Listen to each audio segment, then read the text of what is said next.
I carabinieri della tenenza di Ribera, coadiuvati dai militari di altri comandi della compagnia di Sciacca e da 2 unità cinofone per la ricerca di sostanze stupefacenti del nucleo carabinieri di Palermo, hanno dato esecuzione a un'ordinanza di applicazione di misure cautelari emessa dal GIP del Tribunale di Sciacca su richiesta della locale Procura della Repubblica, che ha diretto le indagini con la quale veniva disposta l'esecuzione di 2 misure cautelari in carcere e 3 divieti di dimora nella provincia di Agrigento nei confronti di altrettanti cittadini di origine gambiana di età compresa tra i 23 e i 31 anni.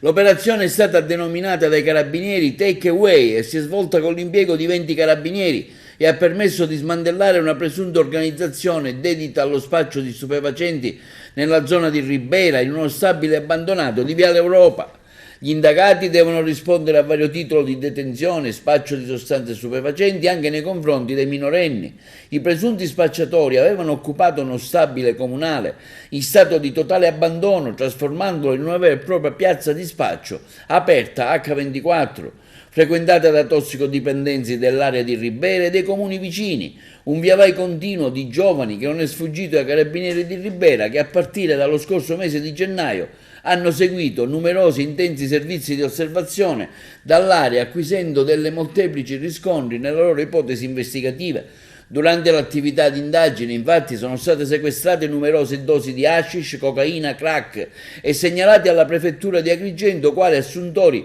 di sostanze stupefacenti 28 persone residenti a Ribera e nei comuni limitrofi, mentre in occasione dell'operazione la perquisizione effettuata all'interno dello stabile occupato abusivamente ha permesso inoltre di rinvenire e sequestrare svariati grammi di sostanze stupefacenti come eroina, hashish e crack, nonché la somma in contanti di circa 1.000 euro ritenuta provento dello spaccio.